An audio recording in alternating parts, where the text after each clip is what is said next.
I think people overlook that this is a medicine and it's a healing medicine. The only vegetable I need is right here. Every weekend, it's like a car wreck. And there's only one test, right? In a way, the NFL is kind of like, you know, they're just looking away. I'm ready now. Yeah, man, we just trying to figure out what the deal is, man. So we know everybody here in this round table smokes. So I'm curious behind the stories of how y'all's first experience of smoking. When was the first time you smoked? I was in high school, probably about 17 years old. Got tied up with some of those skater girls, They used to kind of joke around with me like I was a kind of a square, so I had to go prove myself. I was 16, I was at an Aerosmith concert and Kiss too. And I had a bunch of friends that were smoking and we smoked in the parking lot. Passed out on the lawn for all of Kiss, but woke up for Aerosmith. It was awesome, it was a great concert. First time was in the 6th grade, with a couple of neighborhood boys. Ever since then, it's all she wrote. First time I was in college, and I don't think I really felt it the first time, but there was one time we smoked out of an apple, and man, I was so high. I'd never laughed that much in my life before, bro. It was crazy. Hold on, man, an apple, bro? Hey, man, it's college. That is college, man. You haven't done an apple before? No, I never done an apple, so that's why I was like, an apple, I ain't never think about that. You need your fruits, man. You need to have your fruits. The only vegetable I need is right here, it's green. I guess on the subject of also smoking, did any of you guys smoke while you guys were active in the league? Yes. Yeah. Unanimous, all 4 of y'all. Yeah. I used it throughout my career, definitely for sleep, big for me, and just pain management as well. Just trying to recover, relax, and decompress. When you coming back on that plane ride or the night before the game, giving you the Ambien. I'm like, I ain't trying to get addicted on it. I'd rather just roll me one up, smoke, go to sleep, and I can sleep peaceful. Like, I wake up thinking about plays I'm gonna make in the game on Sunday. Like, it was very helpful for me. It was very helpful, like anxiety, stress, the pain management. Obviously, that's a no-brainer. So how many of y'all played while high? It was just you, Sean? What did it feel like? unstoppable. You seen the movie Above the Rim? Oh yeah, yeah. You know Tupac, what I mean? When he got in the zone? Yeah.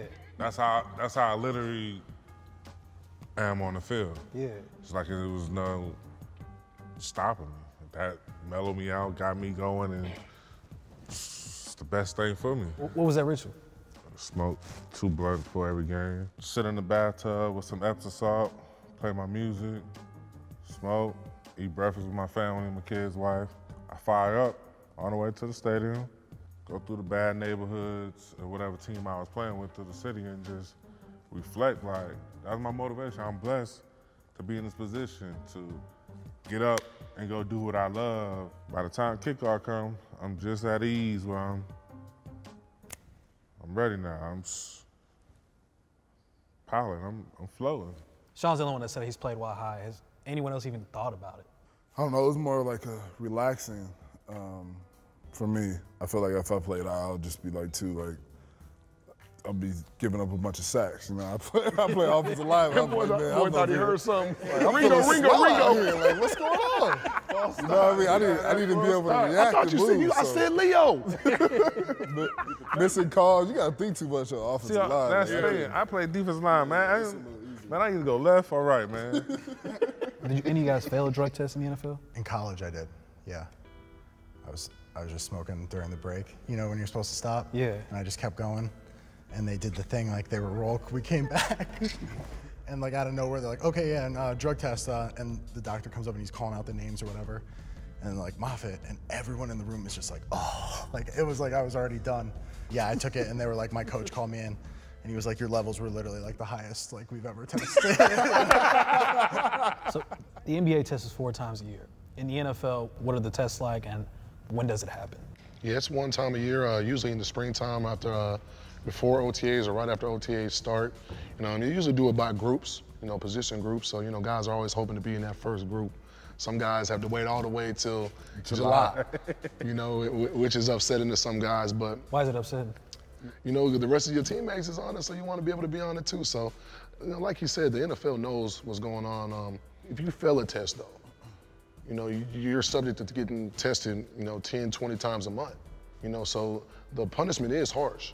And then if you fail a test again, and again and again, you know, then money starts getting involved. They start taking away games. So, and there's only one test, right? So, in a way, the NFL is kind of like they're kind of just being like, okay, you know, they're just looking away. Yeah. But so that's why I think like things like this is what's important because it's breaking the stigma. It's really just the stigma and power. I mean, they could just be like, let's get rid of that one test, but really most guys can clean it up for that amount of time and still have it during the season. I think they know that. So, how many people do you think smoke in the league? What percentage do you think? Probably 80. 80%? At least 80%. Shoot, the coaches do it. The personnel people upstairs do it. Quarterbacks that do it. Captains, your leaders of the team, smoke as much as I do, might even smoke more than me. When you tested in OTAs and you passed the drug test, what happened afterwards? Shoot. What happened afterwards? You already know what happened. When I walk in and I see my name, oh, I'm one of the first ones. Pull my phone out, call my plug. It's at the house by the time I get out of practice. That's how you get through training camp. I remember the trainer came to me one time, like, you getting tested today? And I was like, oh, okay, cool. Try to keep a straight face. And he's like, yeah, you getting tested today. You come in the locker room dancing. Like, oh, he got tested. Oh, I hope they get us. Oh, you think they're gonna get us tomorrow? There's been times where you go on the floor during the training camp hotel and it's loud. Everybody do it. And you know, everybody has their reason. They use it for their pain, but he's a big guy. We all big guys. Our body hurts. I've heard like that Monday morning feels awful. So is Monday morning like you guys just getting up, rolling something up and smoking real quick, or what was a Monday morning like for y'all? It's like a car wreck, essentially. Like every weekend, it's like a car wreck and you start feeling better about Friday or Saturday. You know, it's just, it takes a few days to recover and start feeling like you can play again.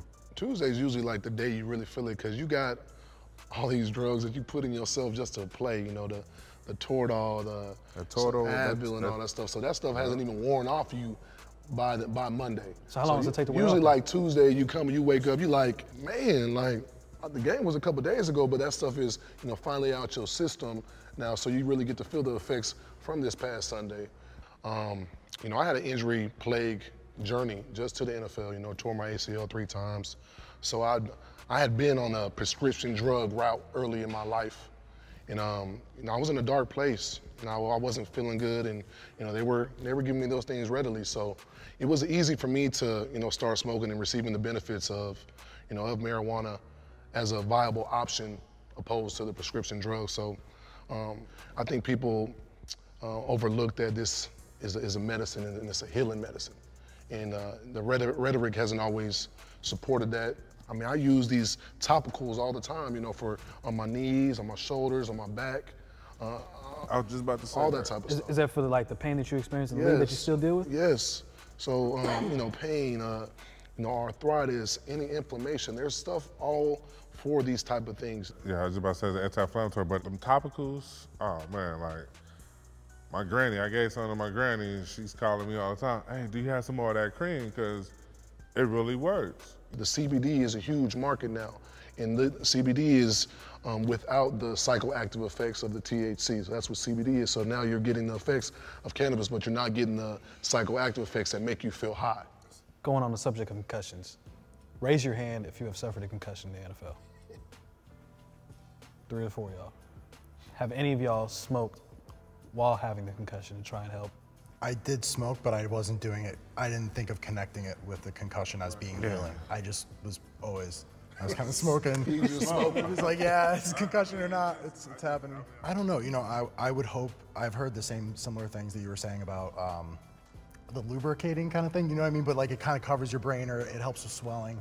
I've heard the same thing. And so I would hope that smoking did kind of offset it to an extent. Did you ever think you'd be on Bleacher Report high smoking? No, I did not. Because I feel like you guys have reported me for smoking weed and stuff. I thought it was a trap for a long time. Right.